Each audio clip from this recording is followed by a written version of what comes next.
question is question number 4 of exercise 1.1. So ये question कह रहा है insert commas suitably and write the names according to international system of numeration.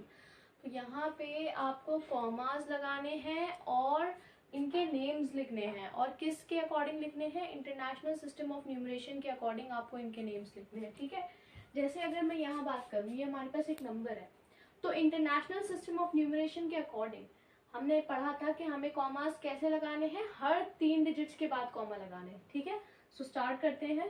First 3 digit के बाद 1 2 3 first comma, okay. Then next 3 digit 1 2 3 next comma. अगला comma आ ही नहीं सकता क्योंकि वहां 2 ही डिजिट्स हैं. ओके, सो अब हम इसका नेम लिखेंगे. तो इसका नेम क्या होगा? आपको नेम लिखना है according to international system of numeration. ठीक है, यानी कि इंटरनेशनल सिस्टम के हिसाब से आपको लिखना है. इंटरनेशनल सिस्टम्स में मिलियन आता है, 100,000 आता है, बिलियन आता है. तो यहाँ पर जो हमारे पास नंबर है उसमें हम पहला वाला नंबर लेंगे 78, और 78 के बाद कितने जीरोस हैं या कितने डिजिट्स हैं ये हम काउंट करेंगे. 1 2 3 4 5 6 जीरोस को इंटरनेशनल सिस्टम ऑफ न्यूमरेशन में मिलियन कहते हैं. ठीक है, सो मिलियन कहते हैं, तो ये हो जाएगा 78 मिलियन. 78 मिलियन. ओके, देन 92 के बाद 921 के बाद 1 2 3 जीरोस है. ठीक है, सो हमने पढ़ा था इंटरनेशनल सिस्टम ऑफ न्यूमरेशन में मिलियन के जो 5 जीरोस अगर किसी नंबर के बाद आ रहे हैं तो उसको क्या बोलते हैं? 100,000 बोलते हैं. यहाँ 5 जीरोस आ रहे हैं यानी 5 डिजिट्स आ रहे हैं. 1 2 3 4 5, तो ये कितना हो गया? 900,000. ठीक है, और यहाँ पे 900 के बाद क्या है? 21, तो हम इसे एक साथ लिखेंगे 921,000. ओके, 921,000. 921,000. ओके, देन नेक्स्ट हमारे पास बचता है 92. सिर्फ यहाँ 92 बचा है. ठीक है, ओके, तो लिख देंगे 90. ठीक है, इस तरीके से हमें इसका नंबर नेम भी हमने लिख दिया और हमने कॉमास भी लगा दिए.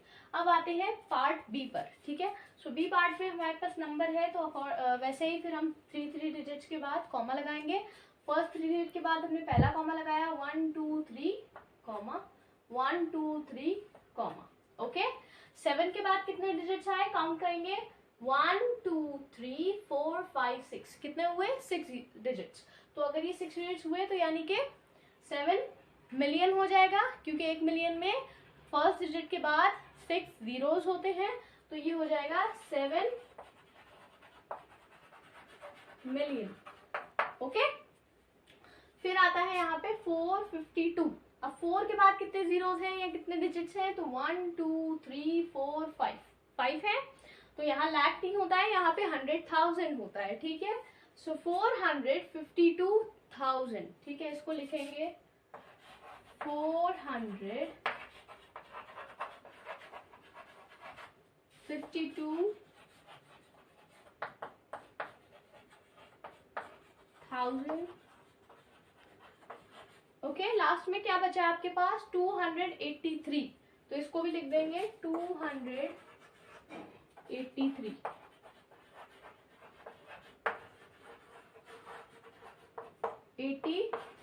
चलिए सी पार्ट की तरफ मूव करते हैं. अब हम करेंगे पार्ट सी. पार्ट सी में यहाँ आपको वही रूल फॉलो करना है. 3 डिजिट्स के बाद कॉमा लगाना है. ठीक है, सो 1 2 3 कॉमा 1 2 3 कॉमा. ठीक है, अब 99 के बाद कितने डिजिट्स हैं? 1 2 3 4 5 6, यानी 99 मिलियन. ओके, 99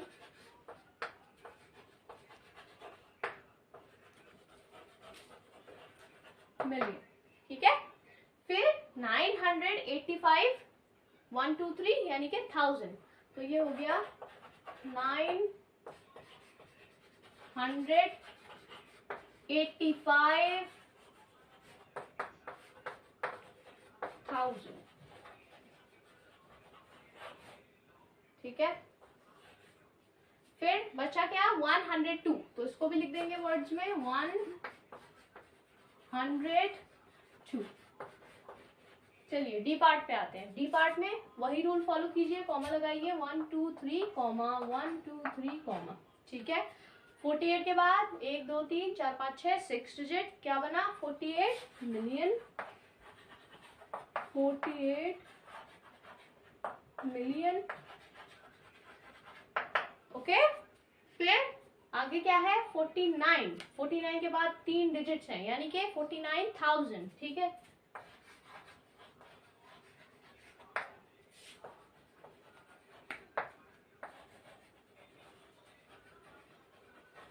बचा क्या 831, उसको भी वर्ड्स में लिख दीजिए।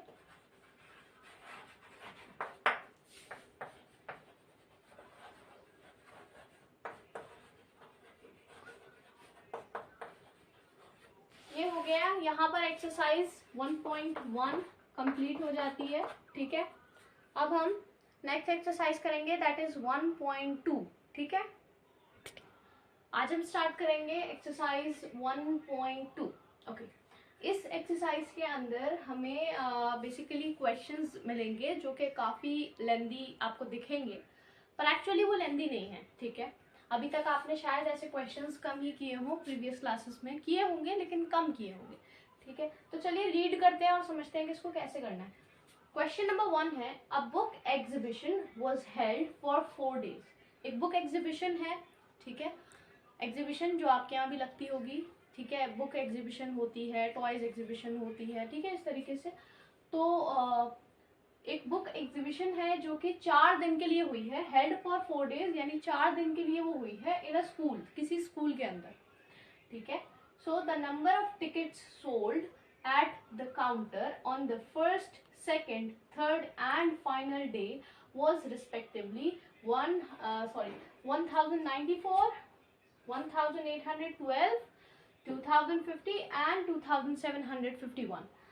Okay, find the total number of ticket sold on all 4 days। तो यहाँ आपको क्या बताया गया कि एक बुक एग्जीबिशन हुई है जो कि 4 दिन के लिए हुई है, 4 days किसी स्कूल में।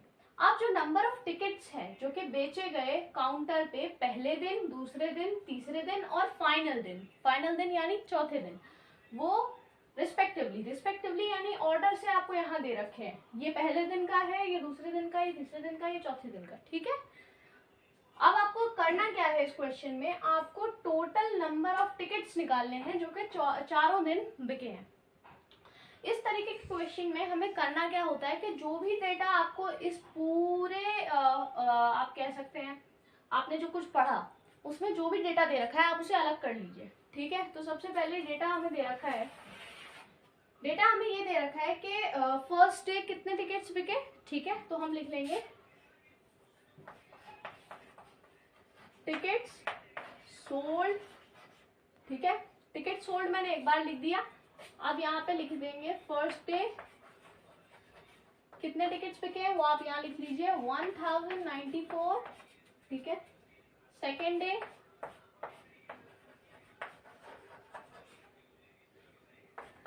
1812, थर्ड डे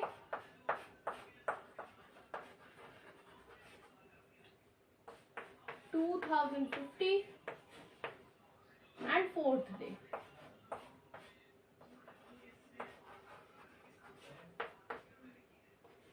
2751, ठीक है। अब एक नॉर्मल सा एग्जाम्पल हम लेते हैं। मान लीजिए पहले दिन आपने 1 टॉफी खाई, दूसरे दिन 2 खाई, तीसरे दिन 3 खाई और चौथे दिन 1 खाई। तो आप कैसे बताएंगे कि चारों दिन आपने कितनी टॉफीज खाई? आप सबको ऐड करेंगे, ठीक है।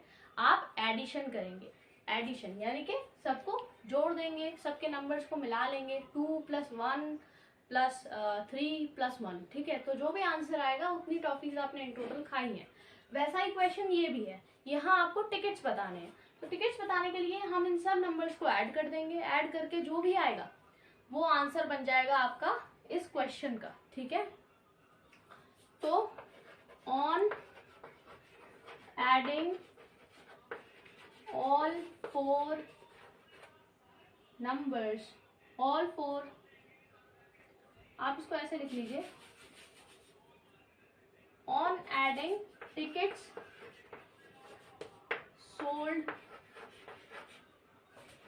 all 4 days, तो आप इसको ऐड करेंगे, ठीक है, आप इसको रफ में ऐड कर लीजिए, यहीं ऐड कर लीजिए, ठीक है, ऐड करके भी दिखा देते हैं, ठीक है, ओके, ऐड कर लेते हैं इसको। सो ये हो जाएगा 1 + 4 + 2, कैसे कर लीजिए, 4 + 2 + 1, ये हो गया 7, ठीक है, ऐड करना आपको आता है।